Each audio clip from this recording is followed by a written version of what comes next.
Welcome to Beyond the Class, From Knowledge to Action, the audiocast that helps Chapman Foundation alumni turn skills into practical, intentional actions for everyday life. I'm your host, Adam Solga. Today, we're exploring something that sits at the heart of human motivation, meaning. Not the slogan version, not the framed on the wall version, but the lived, everyday experience of understanding why our work matters, who it benefits, and how our individual efforts connect to something bigger than us. And I have a set of stats that back up why this conversation matters. Research from Gallup shows employees with a strong sense of purpose are 5.6 times more likely to be engaged at work, and they are significantly less likely to experience burnout or to be actively job hunting.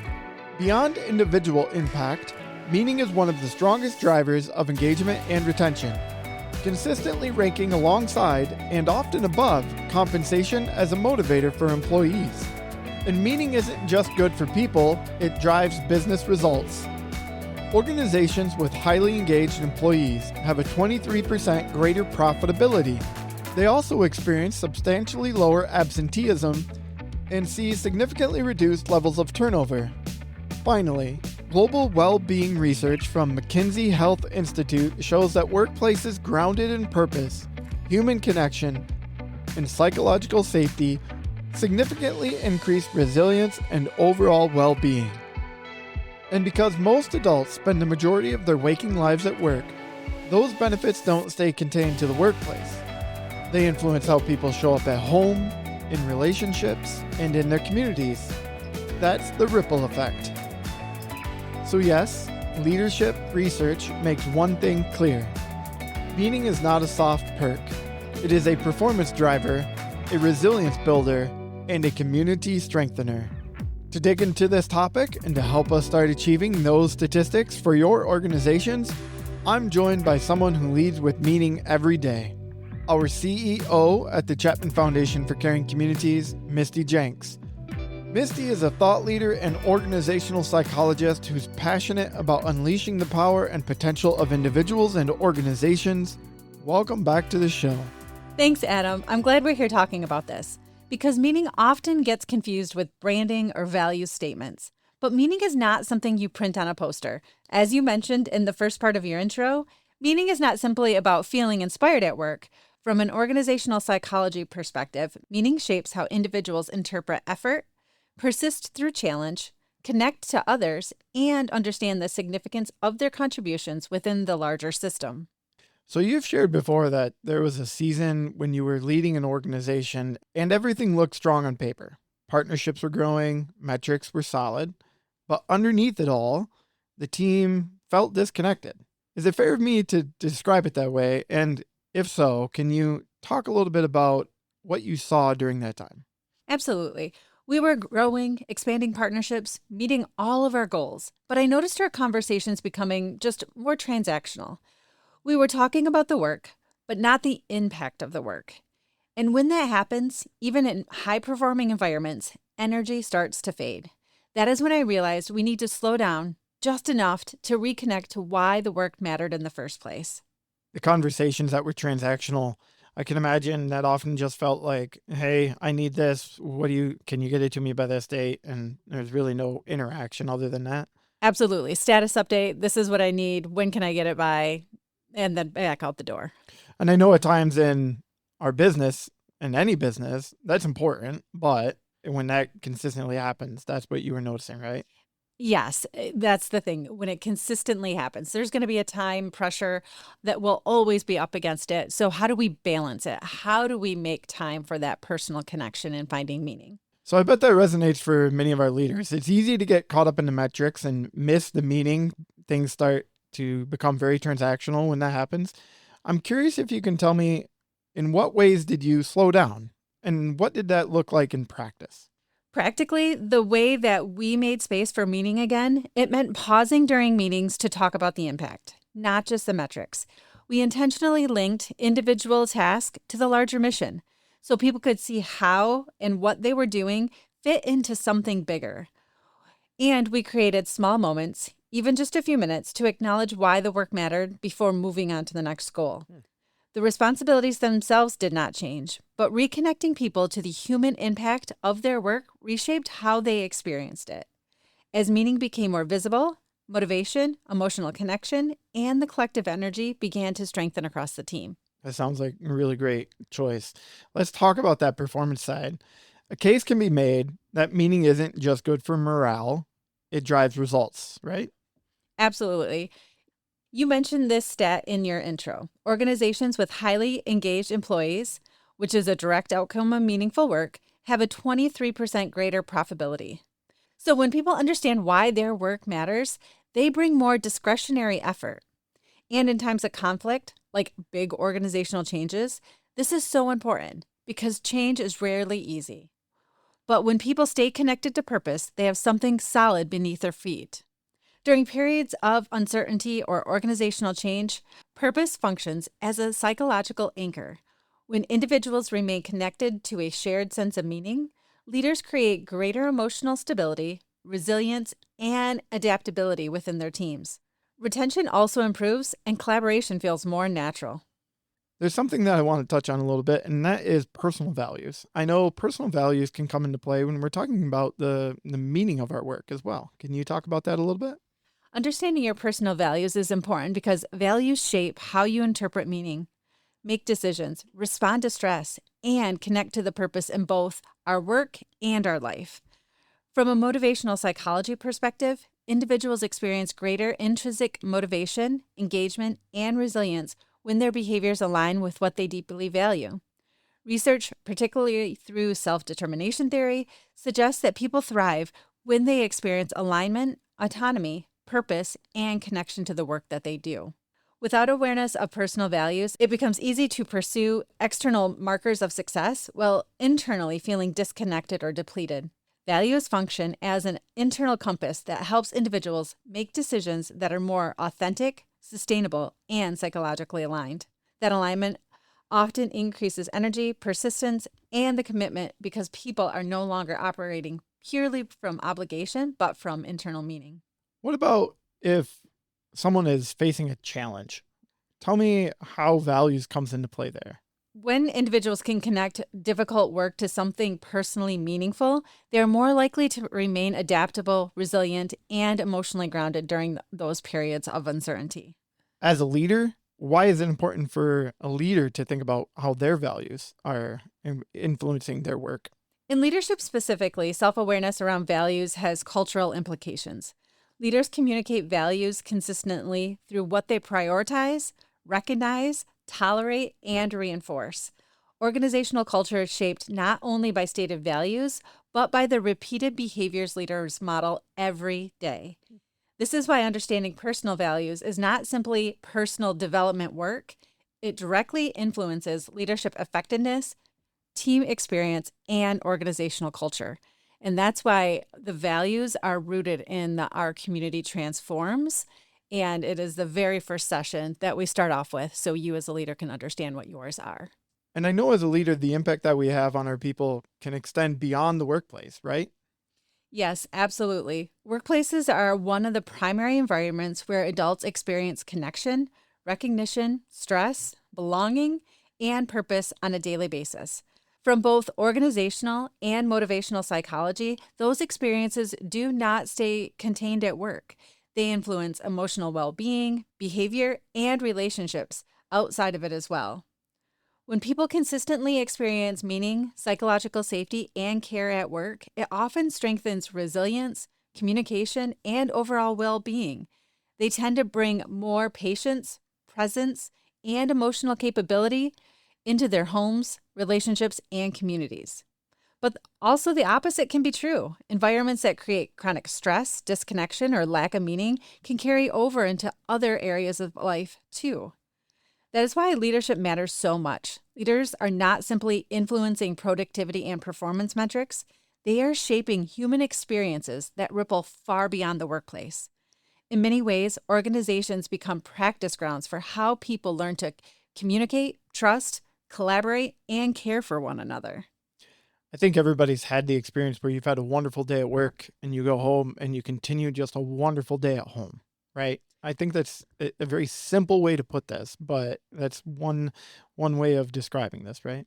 Yes, I could not agree more.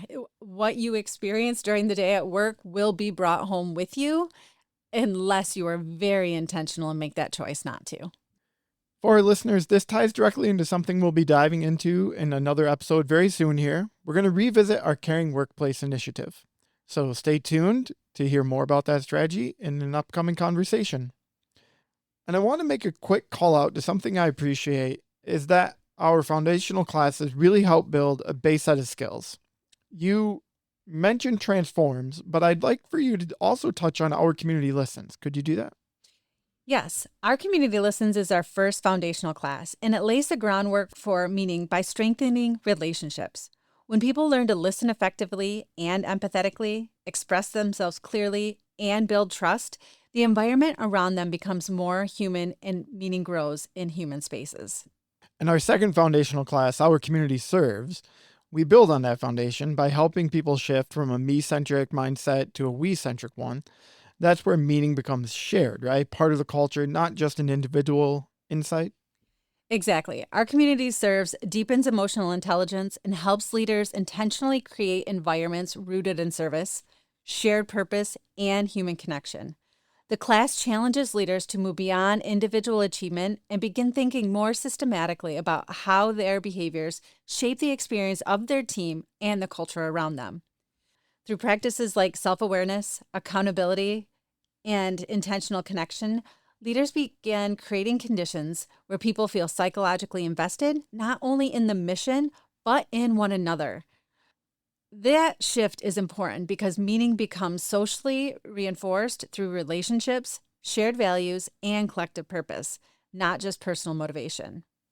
When leaders foster trust, alignment, and a sense of contribution, people stop working solely for the task completion or individual success, and they begin working with a deeper awareness of how their role impacts the larger team, mission, and the community that they serve.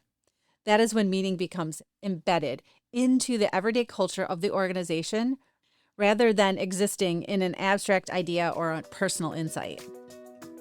We have 2 upcoming virtual roundtables for Chapman Foundation alumni. The first is on June 11th, and the topic is Clear is Kind, Mastering the Art of Clear and Transparent Communication. And then on July 15th, we focus on the 3 moves to tackle annoyance, how to turn frustration into action. Be sure to register for these online classes today. All right, Misty, as part of our goal in every audiocast here is to lay out some concrete actionable steps for everyone. So you've put together a list of 6 practices that strengthen meaning in workplaces. Please tell me about the first 2. The first one is to keep the human impact front and center, as I mentioned earlier. How this looks in practice is we could start meetings with a quick story of impact, who benefited, what changed. Or we could ask, why does this matter to the people that we serve as we're talking about key metrics or key projects? Or finally, we could invite team members to share a recent moment of meaningful work in your all-team meetings. I love those opportunities, especially from someone like myself who really appreciates storytelling. So I always know when I get to hear a story about how one of my teammates served someone else and how we got somebody ready for a class maybe. And I had nothing to do with it. I didn't need to have anything to do with it. But I like hearing those kinds of comments and those stories. I think you also do a great service to the organization as you highlight the outcomes that are happening out in the fields with our communities and our workplaces or the individual stories. Tell me about tip number 2, practice number 2. Yes, practice number 2 is to name how someone's role connects to the larger mission. So this can show up by using phrases like, when you do this, it helps us do that, right? Or when you make job to purpose connections explicit, not assumed. And finally, by celebrating behind the scenes contributions that may go unnoticed. Yeah, and I think I just touched on that a little bit.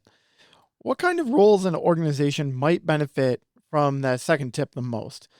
Typically, it is the role that is not client facing. So it is behind the scenes. They don't get to see it firsthand of why their work matters. So this could be administrative or support staff, or maybe your finance team, or quality assurance. Anyone that is not seeing that impact firsthand. Makes sense. I can imagine IT directors sometimes trying to get stuck in that space. Yes. So let's move on to steps 3 and 4. All right. Practice number 3 is to create intentional reflection space in one-on-one leadership conversations that are made to strengthen self-awareness, alignment, and intrinsic motivation. In practice, in those meetings, you could be asking those in your span of care, like, what part of your work resonates most with you right now? You could also explore why that work feels meaningful to them. Ask them if it connects to a personal value. And then finally, check for misalignment early before disengagement grows. That's a great tip. I'll read number 4 and I'll let you tackle the bullets. So practice number 4 is to recognize behaviors that align with values. In practice, this could look like praising how the work got done, not just the outcome. So if you know your team member values collaboration and connection, you could be highlighting, how did they make that team come together? How did they increase collaboration or increase that experience for the better for that full team, not just the outcome that was achieved? It sounds like taking time to think about the details of the work that they did might come in handy there. Yes, and knowing your team members. Yep. The second way that you can make this practice come to life is to connect recognition to values explicitly. And so that is simply saying, when you worked on this project and did X, it really lived our value, and put your organizational value in there.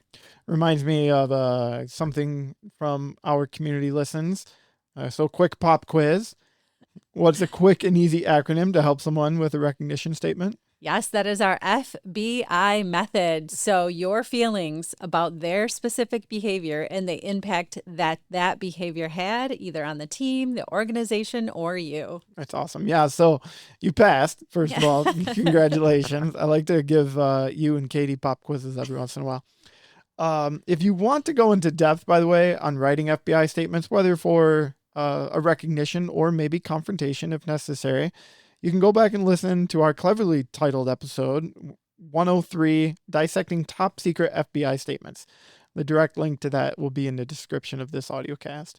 All right, let's wrap up with our last action steps 5 and 6. So practice number 5. Practice number 5 is to make purpose a decision-making lens. So to do this, you can name out loud when a choice reflects organizational values or when it doesn't.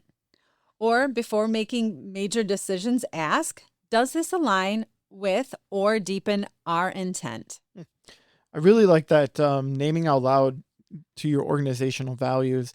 And even in small cases, I think even the small cases help build a habit, right?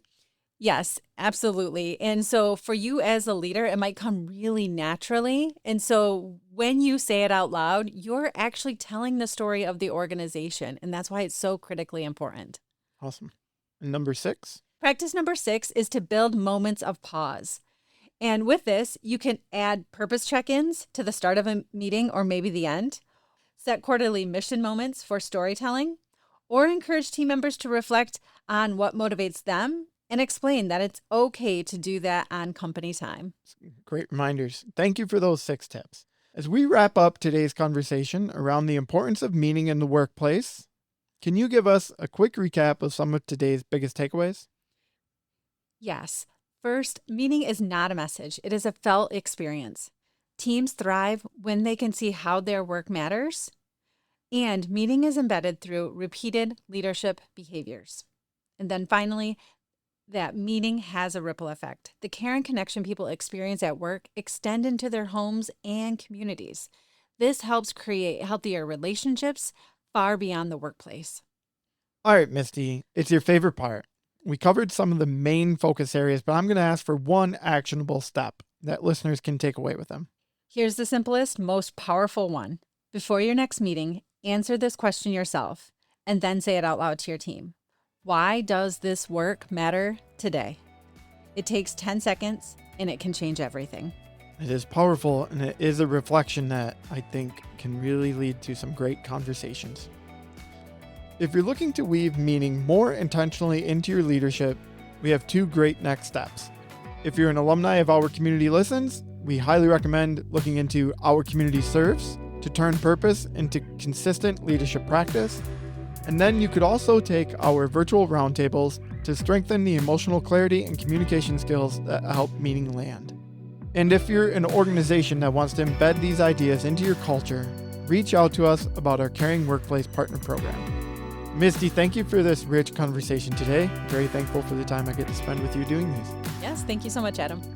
Until next time, we're inviting you to walk your path with intention because you are the message. Take care, my friends.